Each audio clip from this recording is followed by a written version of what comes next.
감사합니다. 주님께서 주시는 은혜를 따라 우리가 이 자리에 모여 다시 한번 주님 앞에 예배할 때 하나님 예배 가운데 기름 부으시고 축복하시기를 간절히 소망합니다. 하나님을 더 깊이 알고 싶은 자들이 주님 앞에 모였습니다. 하나님 그 알을 통하여서 하나님을 깨달음을 통하여서 우리의 죄됨과 우리에게 유일한 구원자가 누구인지를 다시 한번 깨닫고 고백하는 귀하고 복된 예배가 그 고백이 이곳에서 드려질 수 있게 축복하여 주시옵소서. 우리를 만지시는 그 하나님의 능력과 회복시키시는 그 하나님의 은혜를 체험하고 돌아가는 귀한 시간 될 수 있게 축복하여 주시옵소서. 함께 하실 것을 믿고 간구하며 예수 그리스도 이름으로 기도합니다. 아멘. 하나님 말씀 보도록 하겠습니다. 창세기 1장 26절부터 31절까지의 말씀입니다. 창세기 1장 26절부터 31절까지의 말씀, 저와 여러분이 한 절씩 교독하고 마지막 절은 합독하도록 하겠습니다. 교독합니다. 하나님이 이르시되 우리의 형상을 따라 우리의 모양대로 우리가 사람을 만들고 그들로 바다의 물고기와 하늘의 새와 가축과 온 땅과 땅에 기는 모든 것을 다스리게 하자 하시고, 하나님이 자기 형상 곧 하나님의 형상대로 사람을 창조하시되 남자와 여자를 창조하시고, 하나님이 그들에게 복을 주시며 하나님이 그들에게 이르시되 생육하고 번성하여 땅에 충만하라. 땅을 정복하라. 바다의 물고기와 하늘의 새와 땅에 움직이는 모든 생물을 다스리라 하시니라. 하나님이 이르시되 내가 온 지면에 씨 맺는 모든 채소와 씨 가진 열매 맺는 모든 나무를 너희에게 주노니 너희의 먹을거리가 되리라. 또 땅의 모든 짐승과 하늘의 모든 새와 생명이 있어 땅에 기는 모든 것에는 내가 모든 푸른 풀을 먹을거리로 주노라 하시니 그대로 되니라. 하나님이 지으신 그 모든 것을 보시니 보시기에 심히 좋았더라. 저녁이 되고 아침이 되니 이는 여섯째 날이니라. 아멘. 네, 우리 주변에 있는 분들에게 이렇게 한번 인사하도록 하겠습니다. 당신 때문에 목요일 밤이 기대가 됩니다.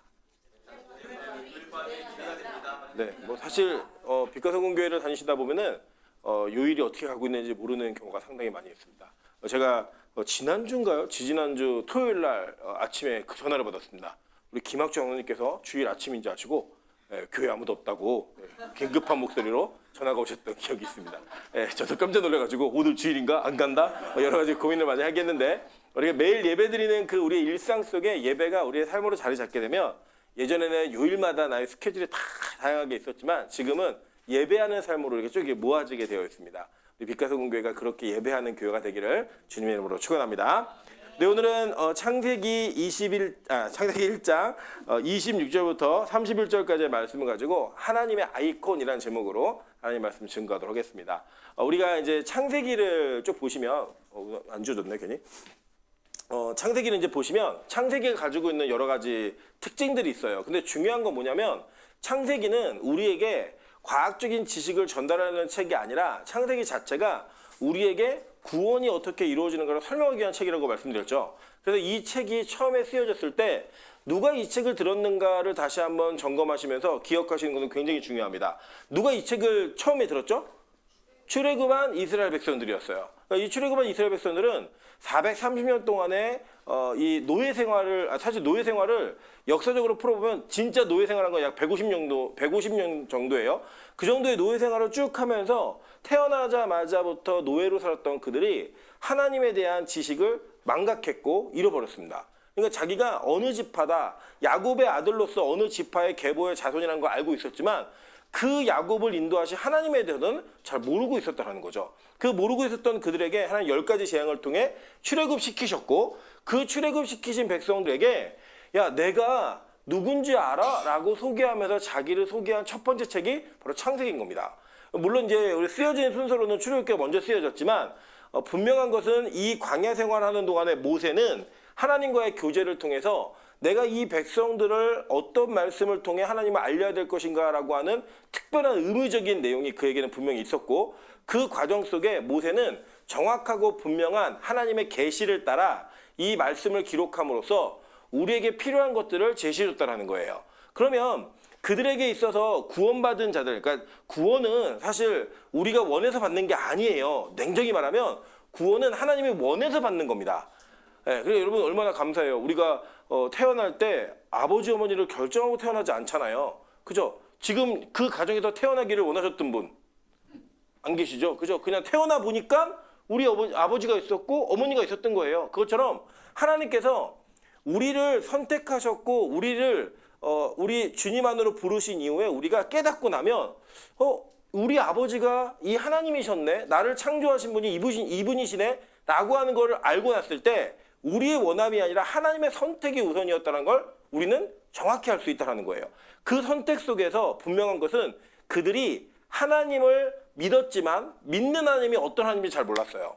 왜냐하면 그 10가지의 재앙은 애굽인들에게는 재앙이었고 이스라엘 백성들에게는 기적과 하나님의 사랑이었다는 거예요. 그래서 그 사랑을 경험하고 나서 이 하나님이 진짜 계시는 분이구나 실제로 느꼈을 때 그 하나님을 알아가고 싶은 마음이 그들의 마음 가운데 싹 텄고, 그 싹 튼 마음에 하나님이 물을 주시고 걸음을 주셨던 그 창세기의 첫 구절이 태초에 하나님이 천지를 창조하시니라. 그러니까 이전에 몰랐던, 이전에 그 하나님에서 어렴풋이 그리고 개념 없이 알았던 그 하나님이 구체적인 하나님으로 다가오기 시작했고, 그 다가오는 하나님의 그 느껴지는 하나님을 우리가 알고 있는 지식과 연결지어 준 게 바로 성경이에요.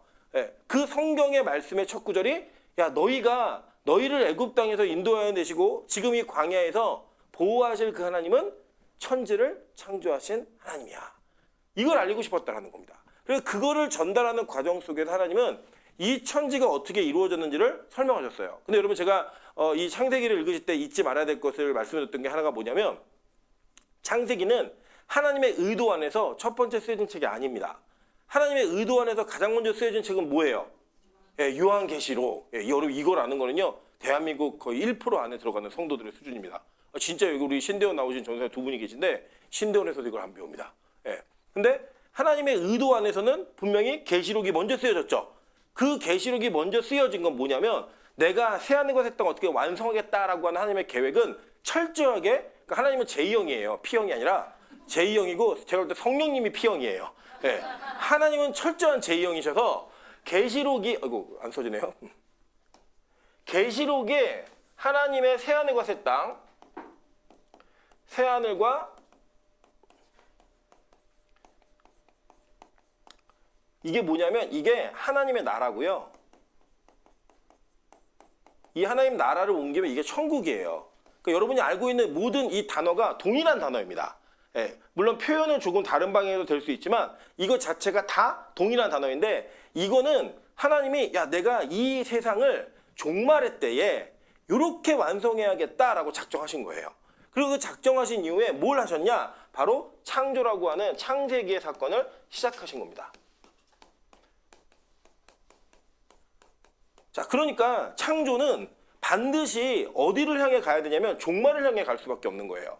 이거를 머릿속에 탁 개념으로 이해하시면 창세기가 새롭게 보이기 시작해요. 오늘도 이걸 보실 건데, 제가 왜 이 성경을 다시 반복드리면 두 가지예요. 하나는 우리가 명절을 지나면서 1시간을 건너뛰었어요. 그리고 시간이 지났기 때문에 복습이 조금 필요하고요. 또 하나는 우리가 기존에 배우는 내용들을 쭉 배워가는 과정 속에서 이 개념은 너무나 중요한 창세기를 바라보는 관점이에요. 이걸 바라보기 시작하면 창세기의 사건이 창세기의 단편적 사건이 아니라 마지막에 어떻게 이것이 완성되고 성취될 것인가를 볼 수 있게 만든다는 겁니다. 그래야지만 예수 그리스도에 대한 연결이 너무나 자연스럽게 연결되는 거예요. 이 관점 꼭 기억하셔야 되는 게 있어요. 그래서 저 창조는 반드시 이 계시록의 종말에 종속되어져 있고, 창조는 뭘 힌트하느냐? 종말을 힌트하고 있다고 얘기했죠. 그죠? 힌트. 스페링 알아요. 다시. 그래서 이 힌트는 창세기에는 분명히 계시록의 완성의 모습을 그리고 있었어요. 여러분, 그 기억나시는 게 하나가 뭐냐면, 대표적인 게 아담과 하와가 창조되었을 때 벗은 몸이었죠. 근데 그 벗은 몸이 계시록에서는 어떻게 되죠? 새 옷으로, 세마포 옷을 입잖아요. 근데 그 세마포 옷을 상징해주는 창세기 안에 도구가 하나 뭐였어요? 가죽옷이었죠. 쿠토네트라고 하는 가죽옷. 그래서 제가 너무 재밌었던 게, 제가 이게 차를 타고 오다가, 지난 화요일인가? 차를 타고 찬스로 오다가, 창세기에서 벗은 몸 막 얘기하다가, 창세기의 그 가죽옷에 대해서 설명해봐. 그랬더니, 죄 없는 짐승이 죄가 있는 인간을 위해서 죽은 내용이라는 거예요. 그리고 그게 바로 예수님의 상징이고, 그 예수님의 옷을 입으면 나중에 세마포 옷을 입게 된다는 거예요. 이게 제가 한 번도 찬수한테 가르친 적이 없거든요. 이게 우리 민정 간사님이 제 설교를 듣고 애들한테 이게 변환을 해가지고 가르쳐 준 거죠. 그러니까 여러분 제가 볼 때 찬수는 대한민국 0.1% 주일학교예요. 이게 뭐냐면 이걸 아는 아이들이 없다는 거죠. 여러분 이게 뭐 너네보다 뭘 더 잘한다 이런 얘기를 하는 게 아니라 이게 사실은 성경을 제대로 읽는 방식인데 이 방식을 잘 못 가르치고 있다는 안타까움이 있는 거죠. 저는 우리 세윤이가 꼭 이런 전도사가 되길 바랍니다. 대한민국의 0.1% 전도사가. 자, 그래서 창조를 잉태하고 있다는 걸 우리 기억하시면서 오늘 지난주에 뭘 보셨냐면 첫째 날, 둘째 날, 셋째 날의 창조가 넷째 날, 다섯째 날, 여섯째 날과 짝을 이루고 있다고 얘기했어요. 그죠? 기억나시죠? 첫째 날 뭐 창조했어요? 빛. 이게 히브리어는 오르라고 얘기했죠. 이 오르는 우리가 알고 있는 지금 이런 빛이 아니에요. 그죠? 왜냐하면 우리가 알고 있는 지금의 빛은 넷째 날에 실제로 시작됐어요.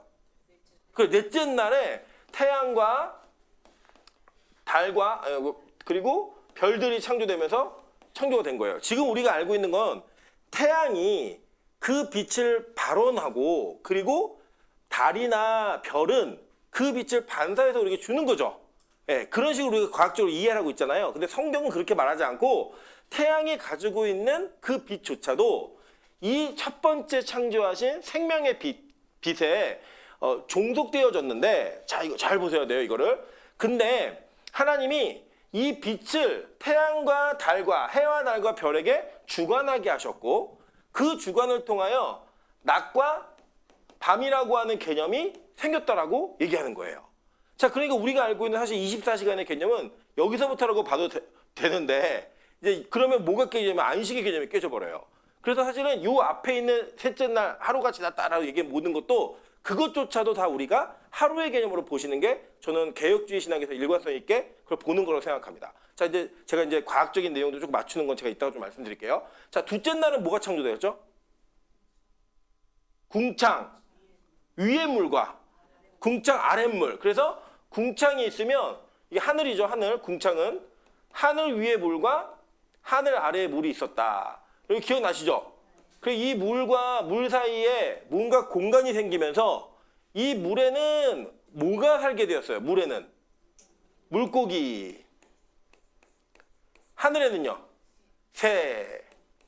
자, 그러니까 어떤 물로 가득 차 있던 공간, 그러니까 태초에는 천지 창조하실 때 아무것도 없는 데서 빛을 창조하는 게 아니라 성경 잘 읽어보시면 창조하신 공간이 무질서한 공간이었어요.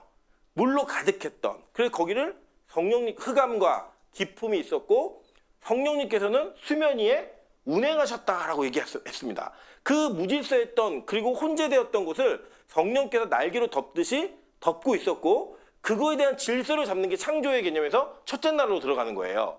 그래서 들어가면서 물과 물 사이에 그러니까 공간을 만드셨고 그 공간을 통해 거기에 살 수 있는 존재들을 매칭시키셨죠. 그죠? 그리고 우리가 이거를 뭐로 봤어요? 세례하고 동일한 사건으로 이해했잖아요. 그죠? 그래서 이 사건에서 여러분 기억나시는 것처럼 하나님이 그 물을 가르시고 누군가를 살리고 공간에 살게 하신 것처럼 우리가 뭘 봤냐면 홍해가 갈라지는 장면. 그리고 예수님이 이 땅에 오셔서 요단강에서 세례를 받으시면서 어디가 갈라져요? 하늘이 갈라지죠. 예, 이 사건으로 연결되어지는 사건을 우리가 봤단 말이에요. 그죠? 그 다음에 셋째 날은 뭐가 있었어요? 셋째 날. 에? 셋째 날. 그쵸? 이제 셋째 날은 어떻게 제한이 되냐면 여기로 이제 확대되는 거예요. 그래서 이 물이 가득 차 있는 이 세상에 하나님께서 야, 물은 한 곳으로 모여! 라고 얘기하셨어요. 그 물이 한 곳으로 쭉 모이고 그리고 나머지 나온 것은 육지가 되었죠. 그죠? 이렇게. 제 그림을 못 그렸고 죄송해요. 예, 이건 물이에요. 자, 그런데 보시면 이게 뭐냐면 물이 한쪽으로 몰려가갖고 물이 한쪽에 모여있게 된 거죠. 그죠? 그리고 그게 드러난 나머지가 육지가 되어서 이게 땅, LH가 된 거예요, 이게. 그리고 여기에다가 하나님 뭘 심으셨어요? 예, 식물을 심었어요. 이게 나무가 풍성한 나무예요. 예. 예, 이게 나무들을 하나님이 심으셨다는 겁니다. 네.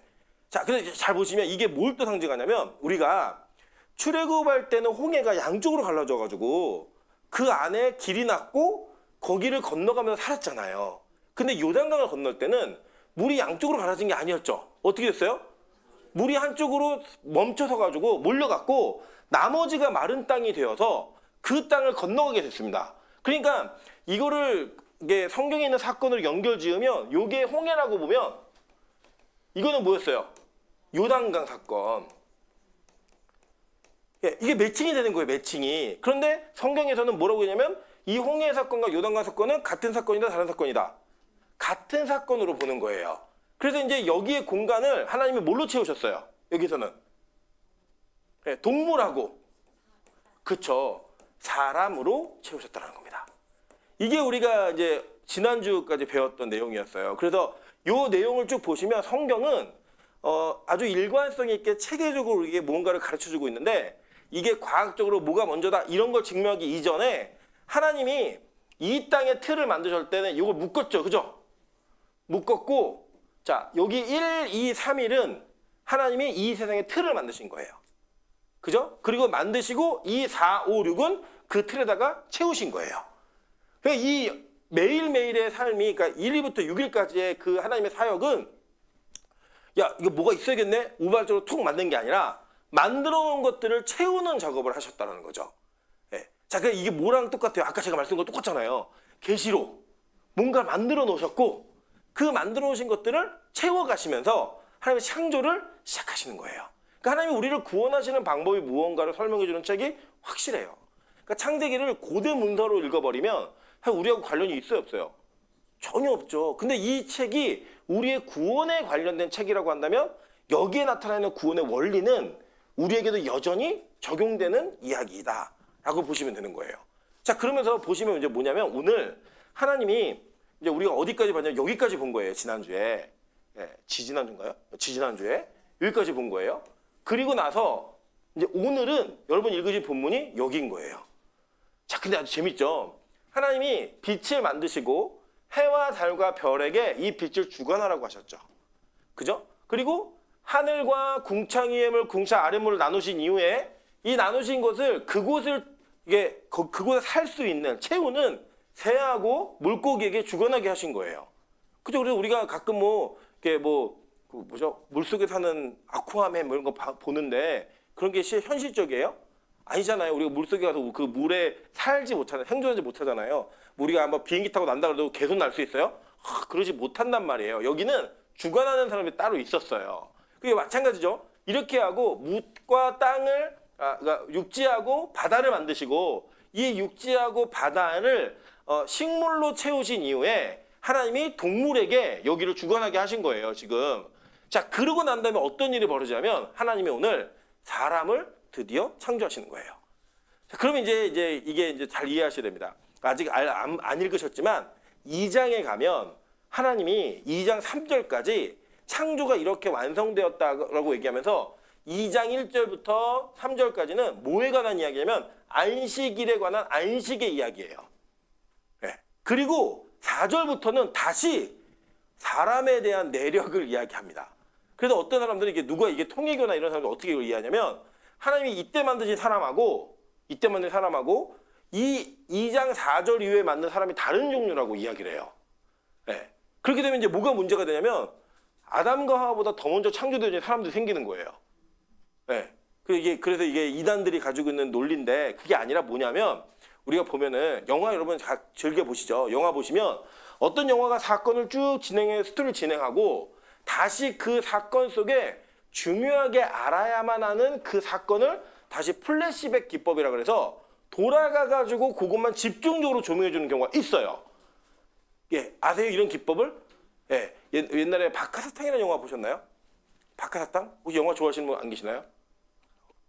박하사탕 보시면 첫 장면이 뭐냐면 설경구가 달려오는 기차 안에서 기차 앞에서 나 다시 돌아갈래! 이게 첫 장면이에요. 예, 그런 걸 보셔야죠. 그러고 난 다음에 이 사고가 났는지 안 났는지 안 알려주고 다시 이 주인공의 과거로 돌아가서 이 과거가 어떻게 되어져서 이 사람이 기차 앞에 서게 되었는지를 이야기해줘요. 이해되시죠? 무슨 말인지. 그러니까 2장 4절부터 나오는 사람에 대한 창조의 이야기는 하나님이 창조를 하셨는데 이 창조가 너무나 중요한 거예요. 왜냐하면 성경은 누구에게 관심이 있다? 누구한테 관심이 있다? 그 나한테 관심이 있다. 그러니까 성경은 사람에게 관심이 있으니까 그 사람이 어떤 과정과 어떤 은혜를 통해 창조되었는가를 더 자세하게 설명해 주는 겁니다. 그러니까 이 1장에 있었던 사람의 창조와 2장에 있었던 사람의 창조는 뭐냐면 이거를 디테일하게 더 설명해 주는 내용이라는 거예요.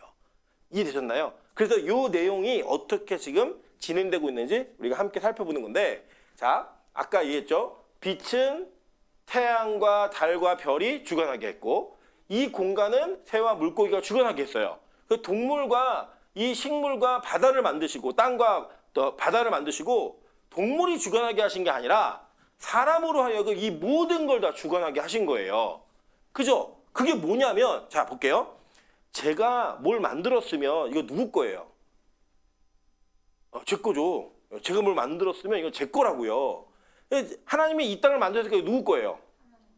하나님 건데, 제가 만들어 놓고 제가 이걸 다 관리하는 것보다는, 내가 이거를 직접 관리하는 것보다 나와 같은 대리자를 세워가지고 요거를 관리하게 만드는 장면이 오늘 나오는 장면인 거예요. 그래서 제가, 명수야, 나 대신에 이거 내가 만든 건데 네가 대신 요거를 좀 다스려 라고 얘기하면, 지금 제가 만든 것에 통치는 실제로 누가 하고 있는 거예요? 명수 집사가 하고 있는 거죠. 그죠? 그게 뭐냐면 하나님이 우리를 하나님의 대리자로 이곳에 세우신 거예요.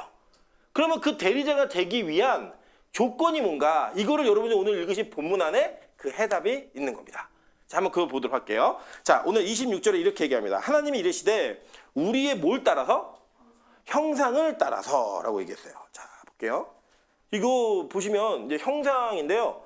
이거는 제가 만든 건데 저희 아내가 이거 자기가 그 프롬프트를 입력해 놓고 자동으로 이렇게 나오게 됐어요. 그래서 이거는 무시하셔도 됩니다. 이거는 임철 목사가 만든 거예요. 아, 이거 좀 짜증나네요. 제가 했는데.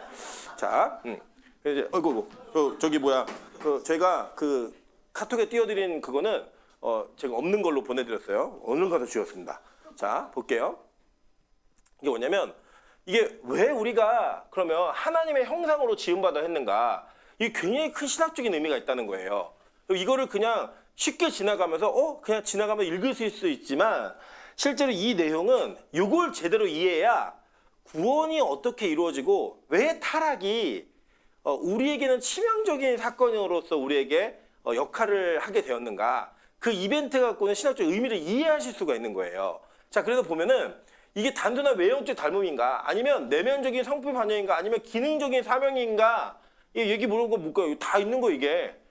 다 있는 건데, 이 내용을 원어적으로 먼저 좀 살펴보도록 할게요. 자, 원어가 있냐면 뭐냐면, 자, 이게 뭐 이런 거 안 보셔도 되는데, 이런 건 우리 이제 전도사님이, 강도사님이 이제 열심히 하실 거고요. 보면 우리가 뭐냐면, 첼렘이라고 하는 게 형상이라는 단어예요. 근데 이거를 어떤 내용이냐면, 형상은 어떤 내용이냐면 조각상, 모형, 그림자를 의미하는 거예요. 이게 그림자를 의미하는데, 이건 뭐냐면 여러분 옛날에 이렇게 왕들이 주화를 새길 때 그 왕의 그 주화에다가 자기 얼굴을 이렇게 해가지고, 여러분 기억나시죠? 이 가이사의 것이, 그러니까 세금을 내는 게 옳아요? 이렇게 예수님께 물어요. 예수님이 동전 하나만 줘봐. 동전에서 냅니다. 근데 거기 누가 그려져 있니? 가이사가 그려져 있습니다. 그럼 예수님 뭐라고 하세요? 가이사의 것은 가이사에게, 하나님의 것은 하나님에게, 이렇게 얘기를 하시면서 그들의 질문을 완전히 무마해버리는 그런 일들이 딱 우리 기억나시잖아요. 이 동전에 뭐가 새겨져 있는 거예요. 요 근래에 저기 트럼프가 1달러에다 자기 얼굴 지금 새겼다고 난리가 나갖고 지금 어마어마한 일이 벌어지고 있죠. 어쨌든 이 사람들 왜 그럴까요? 그 새김으로써 그게 나의 소유이고 나의 주관 아래에 있다라고 하는 것을 얘기해 주는 거예요. 그 상징하는 겁니다. 그게. 그런데 이게 뭐냐면, 이렇게 왕의 동상이나 주화에 새겨진 형상을 얘기할 때 이 첼렘이라고 하는 단어, 첼렘이라고도 읽고 있는데 첼렘이라는 단어를 썼는데, 이게 뭐냐면 가시적이고도 구체적인 대표성을 나타내는 단어예요. 동시에 자, 모양은 뭐냐면 드무트라는 단어인데 유사성, 닮음이에요. 자, 이게 지금 왜 이게 신학적으로 중요한 내용인지를 보시면, 우리가 창조되어진 인간은 하나님의 가시적인 대표자로 창조된 거예요. 그러니까 여러분 잘 보세요. 우리가 예수님이 이 땅에 성육신을 하신 게 우리의 모습을 따라서 오신 게 아니에요. 원래는 우리가 왜 이렇게 생겼어요? 하나님이 이렇게 생기신 거예요. 그러니까 그리스도가, 이제 우리 나중에 말씀 구절 보시겠는데, 그리스도는 하나님의 형상이라고 얘기합니다. 그러니까 하나님이 우리에게 눈으로 보여지고 가시적으로 이게 경험되어질 때 그 존재는 성부는 그렇게 존재가 우리에게 인식되어지지 않아요. 될 수 없어요. 마찬가지로 성령도 그렇게 보여지지 않아요. 물론 성령은 바람과 불과 같은 이미지로 우리에게 왔지만 그 이미지는 형상이라고 얘기할 수는 없어요. 그런데 오직 성자이신 예수 그리스도만 하나님의 형상이라고 얘기하는 그 존재적, 실질적 가치, 세계관을 가지고 계신 분이에요. 그러니까 우리가 대면할 때 성경에서 나오는 하나님과 대화하면서 같이 먹고, 같이 걷고, 같이 그분과 뭔가 교제하면서 나눔이 있었다라고 얘기할 때는 그게 다 누구예요? 예수님인 거예요. 그러니까 형상이라는 단어 하나가 누굴 표현하고 있냐면 예수 그리스도를 제한적으로 표현하고 동시에 하나님은 예수를 통해서 우리에게 그렇게 보여질 수밖에 없는 분이신 거예요. 그러니까 그분이 하나님의 모든 걸 다 담고 있는 동등하신 분이라는 거예요. 그러니까 이게 삼위일체라는 개념을 이해하기가 참 어려운 개념인데 이 이해하기가 어려운 개념은 믿어지는 개념이에요. 그냥 셋이 하나고 하나가 셋이다예요. 그냥. 그러니까 이게 여러분의 세계에서는 이해가 잘 안 되는 게 저도 마찬가지지만 우리 세계는 한 번도 이걸 경험해 본 적이 없어요. 그래서 이걸 잘못 이해하면 삼신이 되고요. 잘못 이해하면 일신이 돼버려요. 근데 성경은 그렇게 얘기하지 않고요. 이 삼위일체의 하나님. 그러니까 말 자체가 모순인 겁니다. 가끔 제가 그러거든요. 목사님 어떻게 해요? 천천히 빨리 먹어. 이렇게 얘기해요. 말이 돼요? 안 돼요? 안 되죠. 그런데 그게 실제로 성경에서는 삼위일체라는 단어가 모순되어진 단어인데 그 모순되어진 단어가 실제로 우리에게 사용되어지는 단어가 되고 있고 우리 기독교의 진리를 담은 단어가 돼버린 거예요. 자, 그래서 이거 보시면 이게 뭘 얘기하냐면요. 자, 이 첼렘이라는 단어를 이게 히브리어죠. 이렇게 써야죠. 히브리어. 근데 이 히브리어를 저기 헬라어로 바꿔요. 바꾸면 이 헬라어는 뭐냐면 LXS 셉투아진트라 해서 이 그 70인경이라고 얘기하는데 70인경은 구약의 모든 히브리어를 헬라어로 번역한 거예요. 예, 근데 이게 뭐 여러 가지 학설이 있어요. 72인의 학자들이 각자 자기 방에 들어가서 번역해서 가지고 왔는데 뭐 똑같은 걸로 번역했더라 뭐 별의별 얘기가 있지만 그렇게 복잡하게 이해하시지 말고 그냥 우리가 한글 성경을 보듯이 그 시대에 헬라어가 공용어였단 말이에요. 그러니까 신약을 예수를 접했던 자들이 구약을 알고 싶은데 히브리어를 못 읽잖아요. 그러니까 그걸 읽게 하기 위해서 하나님께서 그 도서관의 경쟁을 벌이게 해가지고 이 성경 히브리어를 구약으로 바꿔낸 거예요. 그러니까 지금 우리가 뭐 군사적으로 미사일이 많고 핵이 많은 막 힘 있는 것처럼 그 당시에는 도서관의 책이 얼마나 많은가가 그 나라의 국력이었어요. 그러니까 그 경쟁을 펼쳐서 이 변화가 있었는데 이 LXX 즉 세투아진트의 70인경에 기록되어진 형상이라는 단어는 에이콘이라는 단어예요. 에이콘. 그 이 단어가 이제 영어로 번역이 되면 이게 뭐예요? 아이콘. 그 아이콘이 여러분 좀 익숙하시죠? 뭐냐면 컴퓨터를 다뤄보신 분들은 익숙하실 거예요. 물론 지금은 저희 다음 세대는 아이콘이 잘 모를 거예요. 다음 세대들은 어플리케이션을 더 잘 알 겁니다. 근데 아이콘은 뭐냐면 컴퓨터 하신 분들은 딱 어떤 모양 그 화면 안에 사각형의 모양이 있는데 그걸 우리가 아이콘이라고 부르죠. 그리고 그 아이콘을 딱딱 두 번 클릭을 하면 실제로 그 아이콘과 연결되어진 프로그램이 가동이 되어집니다. 그러니까 이 아이콘은 이 프로그램의 형상인 거예요. 예. 그러니까 실제는 이건데 그 형상으로 보여져서 클릭하는 순간 진짜를 경험하게 만들어주는 이게 아이콘이에요. 그러니까 이거 뭐를 이해하시면 되냐면 우리 안에 우리를 창조하시고 우리를 만드신 그 하나님이 이 형상 안에 연결되어져서 존재하고 계신 거라고요. 옆에 있는 분이 아무리 못생겼어도 그분이 뭐의 형상이에요? 하나님의 형상이라는 거예요. 거울 보고 막 불만족하시고 거울 보고 깜짝 놀라고 막 이러지 마시라고요. 내가 그 하나님의 형상을 대면하면서 이 형상을 연결하면 그 연결된 형상 뒤에는 뭐가 있다? 하나님이 계시다. 이게 너무나 중요한 가치라는 겁니다. 자, 그래서 이제 요거를 이제 보면요. 이제 제가 설명드린 거예요. 그래서 요거는 중요해요. 이제 신약으로 넘어가시면 예수 그리스도가 완전한 하나님의 아이콘이에요. 네. 그 형상을 입고 일단 오셨으니까. 그래서 그 예수 그리스도를 통해서 우리가 누구를 만나게 되는 거예요? 하나님을 경험하게 되는 이 원리가 그대로 적용이 된다는 겁니다. 자, 그 내용을 좀 보면서 다음 내용을 좀 이해하시도록 할게요. 자, 그러니까 이 구분을 좀 해보면요. 이런 거예요. 형상, 이 이미지는 하나님의 본질을 반영하는 본보기예요. 본질을. 그래서 이 기능적으로 이게 우리가 하나의 성품을 담는 거예요. 그러니까 잘 이해하세요. 이게 최초에 창조되어진 인간은 하나님의 형상을 따라 창조되었기 때문에 하나님과 닮아 있어요. 지금 우리보다 훨씬 좋은 단계예요. 우리가 재미로 이제 얘기하는 게 뭐냐면 남자와 여자를 하나님이 창조하셨는데 남자가 여자를 이길 수 없는 몇 가지 이유가 있어요. 하나는 재료가 달라요. 남자는 흙으로 만들었고 여자는 갈비뼈로 만들었어요. 두 번째는 여자가 신형이에요. 남자는 구형입니다.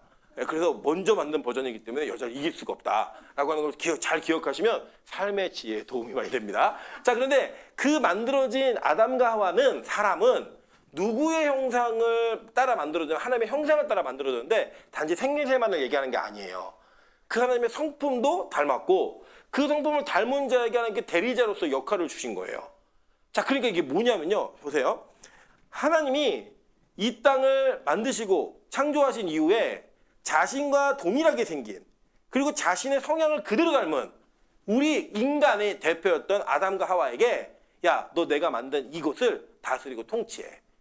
그래서 내린 명령이 뭐냐? 생육하고 번성하고 땅에 충만해라 라고 하는 그 개념이 인간에게 투영되어졌고 사명으로 주어진 겁니다. 이게 누구에게만 주어졌냐? 하나님의 형상으로 만들어진 인간에게만 주어진 명령이라는 거예요.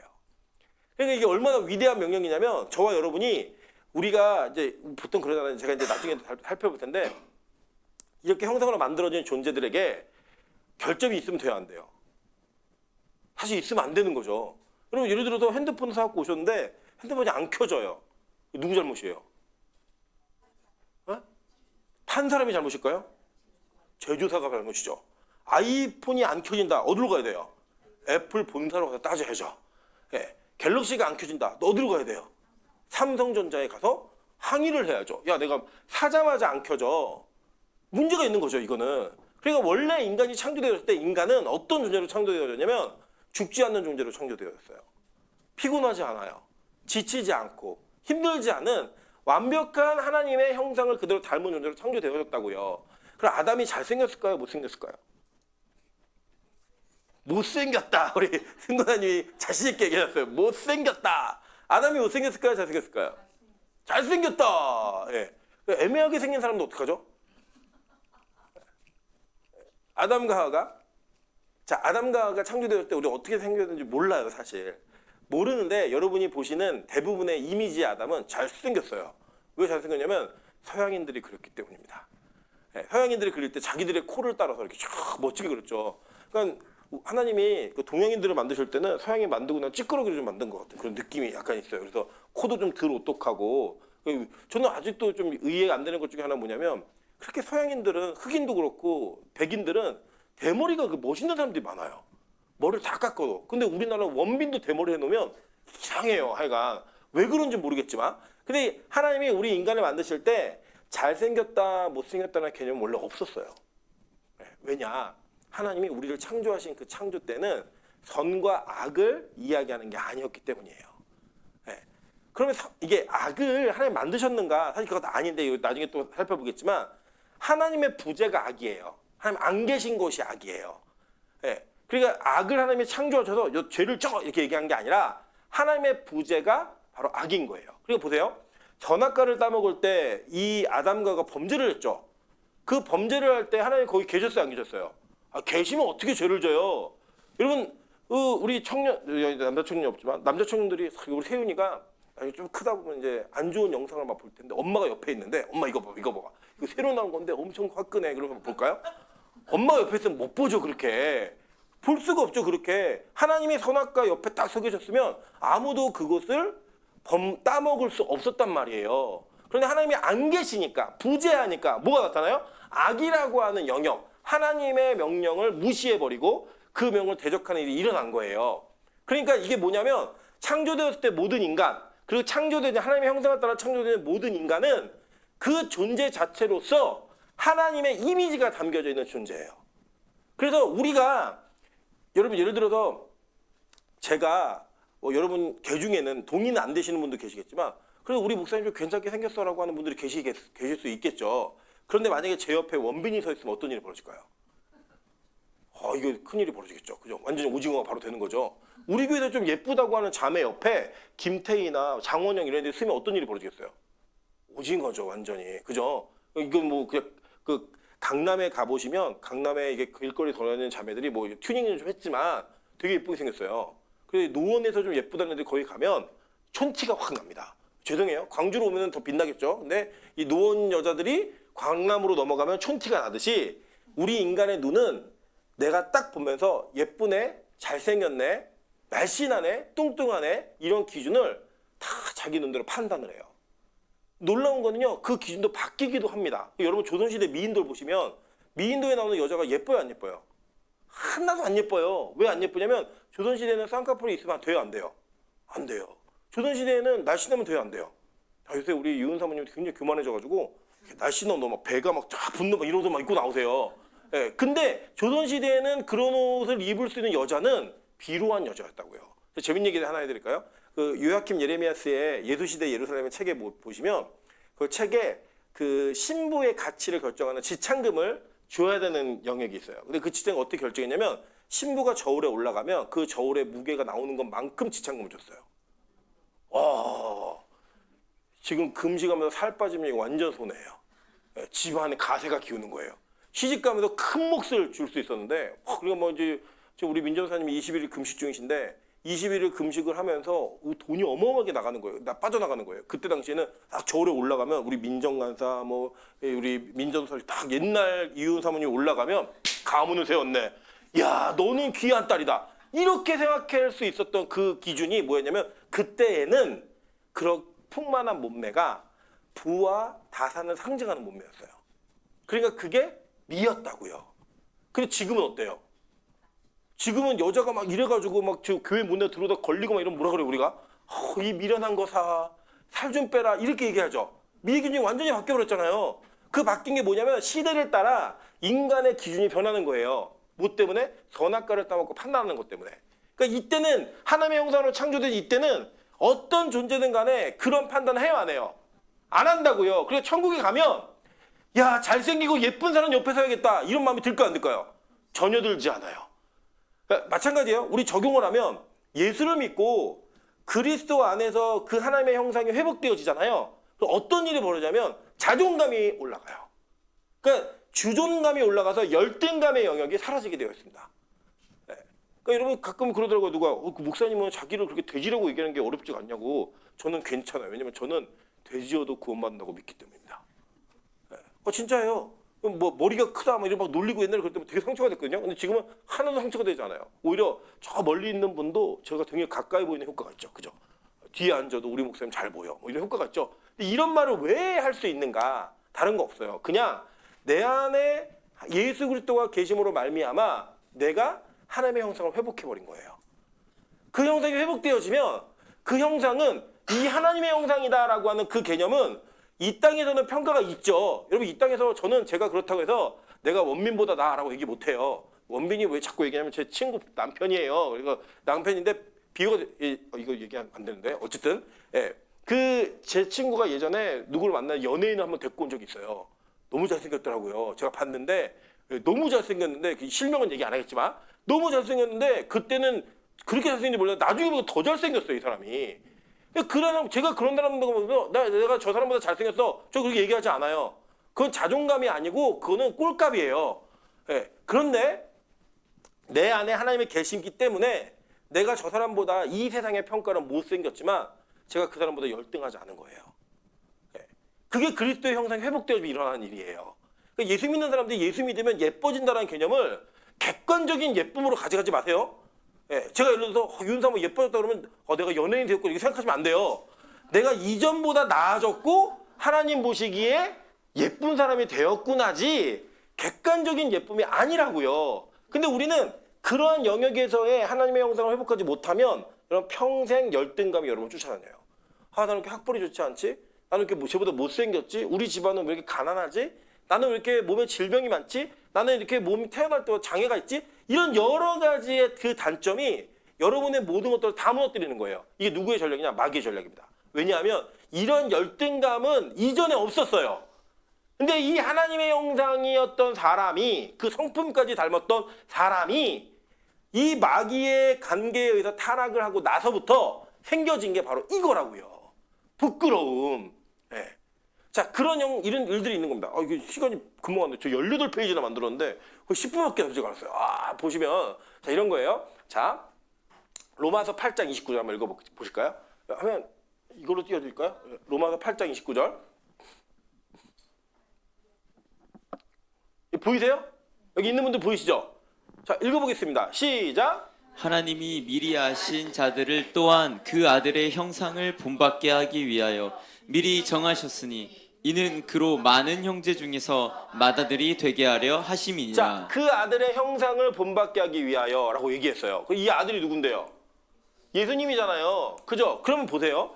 하나님이 우리를 창조하셨을 때 하나님의 형상대로 창조하셨는데 다시 예수님을 통해서 우리를 구원하실 때에는 그 하나님의 형상을 본받게 하기 위해 구원하셨다는 거예요. 그죠? 그럼 그 중간에 무슨 일이 있는 거예요? 이 형상이 손상된 거죠. 손상되어야 원래 형상이 나올 거 아니에요. 자, 보세요. 자, 우리가 다 주의 고린도후서 3장 18절입니다. 우리가 다 주의 수건 벗은 얼굴로 거울 보는 것 같이 주의 영광을 보매 그와 같은 뭘로요? 형상으로 변화한다는 거예요. 그리고 우리 지금의 우리의 모습은 그 그리스도와 같은 형상이 아니에요. 아닌 거예요. 그러니까 뭔가 중간에 어떤 사건이 있었기 때문에 이런 일이 벌어진 거라고요. 그러니까 이게 뭐냐면 잘 기억하세요. 하나님이 우리를 창조할 때 모든 창조의 세계를 다스리는 하나님의 대리자로 창조하셨어요. 그리고 우리를 하나님의 형상을 따라 만드셨다고요. 그리고 우리 그 형상으로 창조되었을 때는 우리가 열등감을 느끼거나 말을 보면서 말은 너무 빠른데 나는 너무 힘이 없어. 뭐 원숭이 저기 나무를 잘 타는데 나 왜 못하지? 이런 거 느끼지 않았어요. 내가 이 세상의 통치자고 나의 뒤에는 하나님의 형상이 있어. 클릭하면 하나님이야. 이거를 믿으면서 살았는데 이 사람들의 범죄와 타락이 그 모든 형상의 손상을 가지고 와버린 거예요.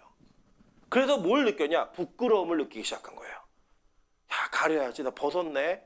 야, 저 인간이 나보다 잘생겼네. 제가 나보다 힘이 세네. 제가 나보다 날씬하네. 제가 나보다 더 이게 뭐가 머리숱도 더 많고 막 더 키도 크고 멋있네. 이런 걸 느끼면서 느끼는 열등감을 가지기 시작했다는 거예요. 그러면서 그 타락의 결과로 인해 우리가 경험하게 된 것은 하나님의 형상이 우리 안에서 손상되기 시작한 겁니다. 하나님의 성품을 잊어버리는 거예요. 그래서 경쟁하고 시기하고 질투하고 이 모든 죄의 근원이 거기서 나오는 거예요. 자, 그러니까 여러분 하나님의 형상대로 창조된 인간에게 원래 장애가 있으면 돼요, 안 돼요? 유전적 질병이 있으면 돼요, 안 돼요? 안 되는 건데 뭐 때문에? 죄의 유입으로 인해 그런 현상들이 벌어지기 시작한 거예요. 여러분 그래서 이 벌어진 현상의 실체가 지금 현재 우리가 살아가고 있는 우리의 방식이고 그 방식에서 살던 우리에게 그리스도로 통한 구원이 임하면 뭐가 회복되는 거예요? 하나님의 형상이 회복되는 거예요. 아들의 형상을 본받아. 원래 아들의 형상대로 만들어졌으니까 이게 뭐냐? 태초에 우리를 만드실 때에 하나님이 우리를 대리적 왕으로 만드셨죠? 그 왕으로 만드신 그 형상의 모습이 완전하게 회복되어지는 거라고요. 그게 구원인 겁니다. 우리가 구원을 마치 어떤 종교 생활을 하면서 마음이 평안해지고 남들보다 뭐 돈이 없고 뭐가 없어도 뭐 슬프지 않고 이런 개념만 이해하시면 안 돼요. 우리가 이 첫 번째 태초에 창조되어진 그 모습으로 우리가 창조되어지는 건데 더 좋은 모습으로 창조되는 거예요. 자, 만약에 태초의 모습으로 창조가 되어지면 어떤 일이 벌어질까요? 태초의 모습으로 우리가 회복이 되어지면 구원받은 분들은 다 몸을 벗고 다니셔야 돼요. 그렇죠? 원래 아담과 어떻게 창조되었습니까? 벗었으니까. 근데 계시록에는 뭘 입었다고 얘기해요? 세마포를 입었다고 얘기하죠? 그 뭐냐? 더 나은 모습으로 구원받는 거예요. 예. 더 하나님과 가까운 모습으로 구원받게 되는 거예요. 그래서 우리 인간이 제가 이 그림을 여러분 항상 기억하세요. 이거는 제가 그린 그림이에요. 신대원 다니면서 뒤에 앉아가지고 공부 안 하고 그린 그림이에요. 자, 인간이 처음에 창조되었을 때 인간은 선을 행할 수도 있고 악을 행할 수도 있는 존재였어요. 그런데 이 인간이 타락을 하면서 이 타락으로 인해 우리 인간은 하나님의 형상을 손실을 오게 한 거예요. 그 우리가 할 수 있는 게 뭐냐? 죄밖에 지을 수 없는 존재가 되었습니다. 예. 근데 죄를 짓던 존재가 어떻게 되느냐? 구원이라고 하는 은혜를 경험하게 되고 그 구원의 은혜 속에서 예수님이 재림하시는 그날 우리의 모든 형상이 회복되어져요.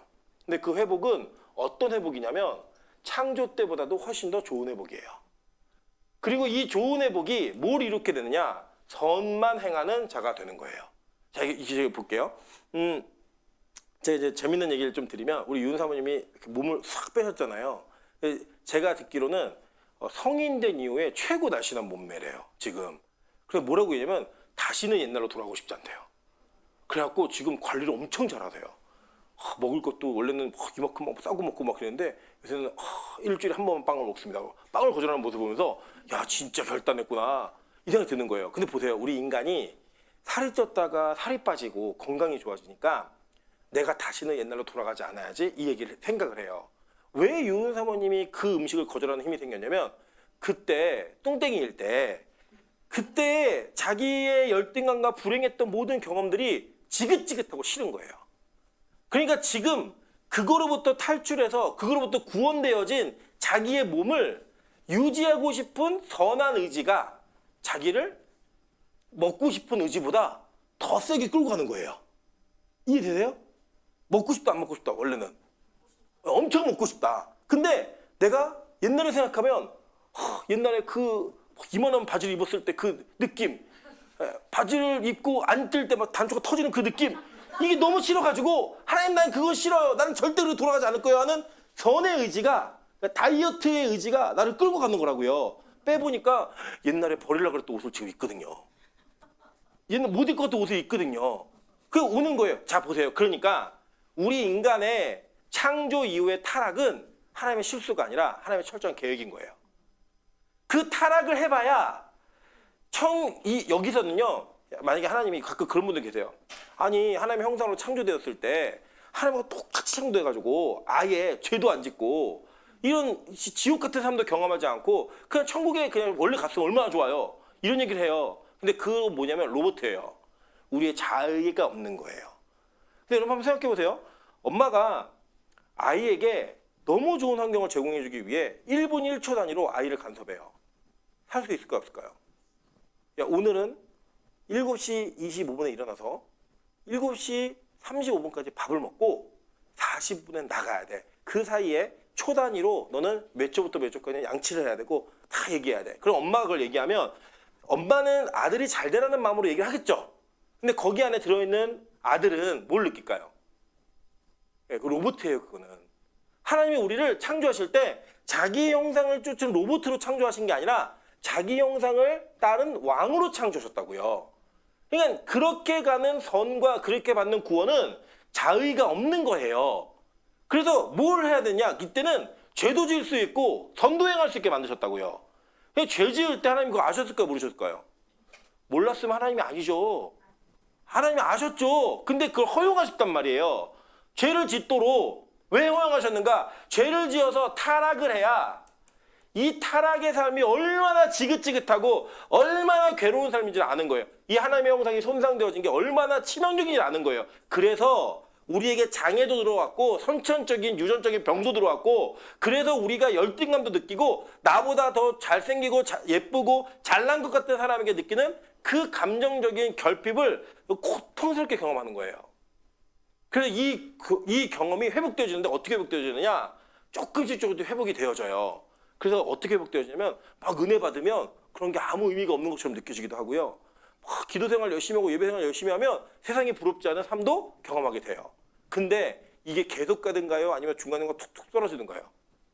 이런 거예요. 예를 들어서 여러분에게 100만 원이 있는데 100만 원 조금 있는 거죠. 전 재산이 100만 원이면 조금 있는 건데 100만 원이 있는데 이 100만 원이 있는 거를 감사하는 마음으로 넘어서서 내가 1000만 원이 있는 사람을 만나도 별로 마음에 열등감을 느끼지 않게 되었어요. 근데 어느 날 100억이 있는 사람 만난 거예요. 만나보니까 이 사람은 한 끼에 100만 원씩 식사를 막 먹어요. 그럼 우리가 1000만 원 앞에서는 견딜 수가 있는데 100만 원 앞에서 견디다 못 견딘다. 무너지는 거예요. 무너지는 거예요. 내가 예를 들어서 살을 빼가지고 우리 윤 사모님이 이제 미나영 전사님 옆에 있을 때 그 자부심을 느끼는 거예요. 근데 장원영 앞에 있으면 어떤 일이 벌어져요? 아, 난 돼지구나. 다시 빼야겠구나. 이런 마음이 느껴지겠죠? 그것처럼 이 땅에 사는 우리는 우리가 중간중간에 받는 은혜가 이 세계에 대한 예고편으로 뭔가를 짤막짤막하게 경험하게 하는데 실제로는 그게 우리를 통치하고 계속 지배하지 못해요. 그래서 저는 얘기합니다. 무슨 얘기하냐면 학벌이 없어서 너무 괴로운 분들은 공부하시라고 얘기해요. 예. 살이 너무 쪄가지고 너무 그것 때문에 힘든 사람에게는 살 빼라고 얘기해요. 그리고 얼굴이 너무 흉하고 못생겨서 이것만 딱 고치면 좋을 것 같은 애들은 고치라고 얘기합니다. 저는 개인적으로. 왜냐? 우리는 그 틀을 벗어나지 못하기 때문에 그래요. 언제 이걸 완벽하게 회복하느냐? 주님 다시 오시는 날 회복이 돼요. 이 회복이 되어지면요, 이때 모든 삶이 얼마나 괴로운 삶인지를 스스로 알게 됩니다. 그래서 어떤 일이 벌어지냐면, 여기서 첫 번째로 자기 스스로 죄를 짓지 않아요. 야, 내가 그 죄를 짓고 다시 옛날로 돌아가? 난 절대 그러지 않아. 자의적인 선이 나와요. 더 중요한 건 뭐냐? 하나님이 죄를 못 짓게 하세요. 그 두 가지의 통치가 이루어지는 거예요. 자, 이게 얼마나 기쁜 일인가 한번 생각해 보세요. 하나님이 옛날에는 야, 하지 마! 라고 해서 안 할 수 있는 잠깐 안 하다가 또 죄 짓고, 이런 갈등적 싸움이 하나님과 계속 있어요. 내면 세계, 우리 내면 세계 계속 있었는데, 이 구원이 경험되어지고 하나님의 형상이 회복되어지면 어떤 일이 벌어지냐면, 내 스스로 하나님 시키잖아요. 죄를 짓잖아요. 그리고 하나님도 나의 죄를 막아주세요. 그래서 이 새하늘과 새 땅에는 뭐가 없다? 죄라는 것이 없는 곳이 되는 거예요. 그래서 뭐가 구체적으로 형상으로 드러나냐면, 이미지로 드러나냐면 선악과가 없는 땅이 되는 거예요. 선악과는, 이 선악의 나무는 여기에만 있었잖아요. 그죠? 이 시대에만 있었다고요. 그건 뭐냐? 선악에 대한 유혹을, 시험을 통과해야지만 그 은혜를 누릴 수가 있었는데, 이제 여기는 선악과가 없어요. 뭐만 있어요? 생명나무 열매만 있는 곳이에요. 그리고 이 과정으로 바꿔가는 게 바로 성경이 우리의 구원이 어떻게 이루어질 걸 설명해 주는 거라고요. 그러니까 원래 우리는 어떤 존재다? 하나님의 형상으로 창조되어진 존재다. 근데 우리의 타락으로 인하여 그 문제가 깨어지게 되는 이런 역사가 벌어지게 된 거죠. 네. 그걸 이제 얘기하기 위해서 하나님이 이 창조 때 너희가 어떤 모습으로 창조되는 걸 강조해 주는 거예요. 그리고 그들이 뭘 먹어요? 읽으셨잖아요, 성경에. 뭘 먹게 돼요? 창조되어진 존재들이 뭘 먹어요? 자, 보실까요? 성경. 자, 28절, 29절 볼게요. 29절. 자, 읽겠습니다. 창세기 1장 29절. 자, 시작. 하나님이 이르시되 내가 온 지면에 씨 맺는 모든 채소와 씨 가진 열매 맺는 모든 나무를 너희에게 주노니 너희의 먹을거리가 되리라. 자, 30절도 읽어볼게요. 자, 시작. 또 땅의 모든 짐승과 하늘의 모든 새와 생명이 있어 땅에 기는 모든 것에게는 내가 모든 푸른 풀을 먹을거리로 주노라 하시니 그대로 되니라. 자, 여기 보면 이걸 보면서 가끔 어떤 분들은 채식을 해야 된다 이렇게 얘기하는 분들 계세요. 근데 사실 여러분, 이제 과학적으로 보면 동물의 단백질에서만 얻을 수 있는 영양소가 있어요. 그래서 우리는 고기를 먹어야 되는데, 고기를 많이 먹는 게 문제지 고기 자체가 나쁜 음식은 아니에요. 마찬가지예요. 채식만 하면 채식 때문에 몸이 망가지는 체질도 있어요. 네. 자, 근데 이건 뭘 얘기하는 거냐? 채식이 좋은 거야, 원래 그 모습이, 이게 아니라, 자, 육식이라고 하는 건 어떤 존재가 생명이 있는 어떤 존재를 해야지만 취식이 가능한 방법이에요. 그게 짐승이 됐던 사람이 됐던 짐승끼리건 뭐건 간에. 근데 창조되어진 그 은혜 속에서는 이 죄의 문제가 없을 때에는 그들이 서로 누굴 죽이거나 그 생명을 앗아가거나 하는 일이 아예 없었던 거예요. 그래서 그러한 표현의 상징으로 채식이 허락된 거고, 나무에 있는 열매 따먹는 것만 허락된 거예요. 그래서 이때는 사자가 뭘 뜯었다? 풀을 뜯었다. 개가 뭘 뜯었다? 풀을 뜯었다. 개 풀 뜯어먹는 소리 하지 마. 얘기하시면 창조 때 하나님의 음성의 소리를 하지 마. 이게 똑같은 거예요. 그런 형태의 이 먹는 모습이 있었다는 거죠. 그 모습이 뭐냐? 원래 창조 때에 하나님의 형상이 온전하게 투영된 이 세상의 모습이 그런 모습이었다는 거예요. 그러니까 우리는 1차적으로는 이 땅에서 그 모습을 회복하기 위한 걸음으로 가는 거예요. 그리고 그 모습이 회복되어지면, 야, 옛날에는 이 타락에서 여기까지 온 거 보니까 이걸 약속받은 사람들에게는 새하늘과 새 땅에 영원한 회복이 있네. 그걸 바라보면서 지금 이 땅의 삶을 그 위에다 맞추고 사는 것, 그게 바로 구원받은 자들의 삶인 거예요. 이해되셨을까요? 네, 그게 바로 오늘 이 하나님의 형상이 담고 있는 신학적인 메시지인 겁니다. 우리는 뭘로 창조됐다? 그래서 여러분 주변에 있는 모든 이가 다 하나님의 형상이 담겨져 있는 존재고, 제일 중요한 거는 내가 하나님의 형상대로 창조되어진 존재다. 그래서 우리는 뭐로부터 벗어나야 된다? 마귀가 주는 부끄러움과 열등감, 그리고 비교의식으로부터 벗어나야 돼요. 그 벗어남이 하나님이 우리에게 주시는 구원의 길이고 그 구원의 증거인 거예요. 무슨 증거예요? 내가 하나님의 형상으로 회복되어지고 있다. 저는 우리 빛가서공교회가 그렇게 회복되어지는 은혜가 있기를 주님의 이름으로 축원합니다. 이 시간 저 찬양으로 기도하며 나가도록 하겠습니다. 우리 나를 통해라는 찬양이 있는데요. 이 찬양의 2절의 가사를 여러분 함께 나누면서 우리 찬양하기 원합니다. 이 찬양의 가사를 보시면 작고 작은 내 못은 강하신 능력으로 채워주셔서 주가 명하신 대로 주께서 가라 하신 곳 지금 가겠나이다. 나의 주여 넘어주세요. 가사. 나의 주여 나를 통해 나의 성경에 보이셔서 살아계신 주의 구원 주의 능력을 주님 사랑 나를 통해 섬길 수 있도록 당신의 형상 나를 통해 회복하도록 주님 나를 통해 보이셔서. 그러니까 이 찬양의 가사가 무슨 의미인지 아시겠죠? 그러니까 이 형상이라는 단어 하나에 이 하나님의 나라가 회복되어지고 그 나라의 통치자로서의 모습을 회복하는 그 영광스러운 모습이 담겨져 있다는 거예요. 그게 회복되면 저렇게 살 수 있다는 겁니다. 우리 그 찬양의 고백을 하시면서 주님 앞에 나아가는 귀한 시간 되기를 소망합니다. 찬양하겠습니다. 작고 작은 내 모습, 작고 작은 내 모습 강하신 능력으로 채워주소서. 주가 명하신 대로 주께서 가라신 곳 지금 가겠나이다. 나의 주여 나를 통해 보이소서.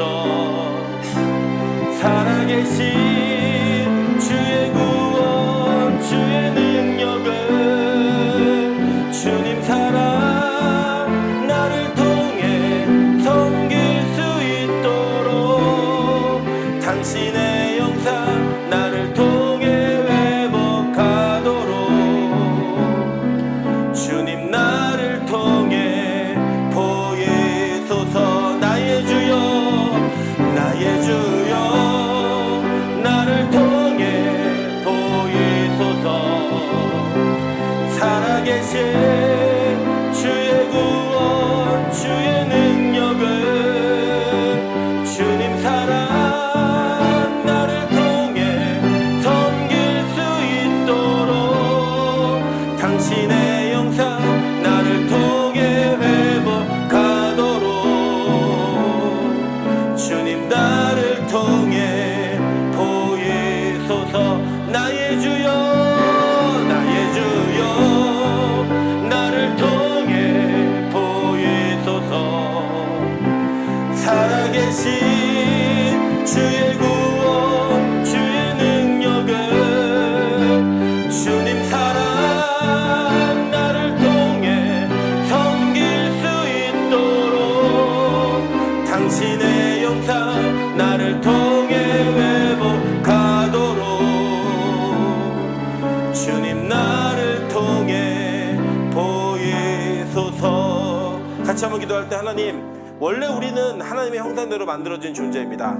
그런데 내가 그 형상을 망가뜨리고 그 형상을 회복하지 못하는 죄에 묶여있고 악에 묶여있는 모습으로 나를 학대하고 남을 학대하며 살고 있는 이 땅 가운데 하나님 구원받은 자가 그 형상을 회복하는 것이 그 구원의 첫 번째 증거임을 다시 한번 깨닫고 하나님 주동감을 회복할 수 있는 은혜가 있게 축복하여 주시옵소서. 내 안에 있는 열등감들 비교의식들 하나님의 패배감과 내 안에 있는 여러 가지 장애의 요소들을 하나님 이 하나님의 구원의 회복으로 밀어낼 수 있는 은혜가 있게 축복하여 주시옵소서. 우리 주여 세 번 크게 주네 통성같이 한번 기도합니다.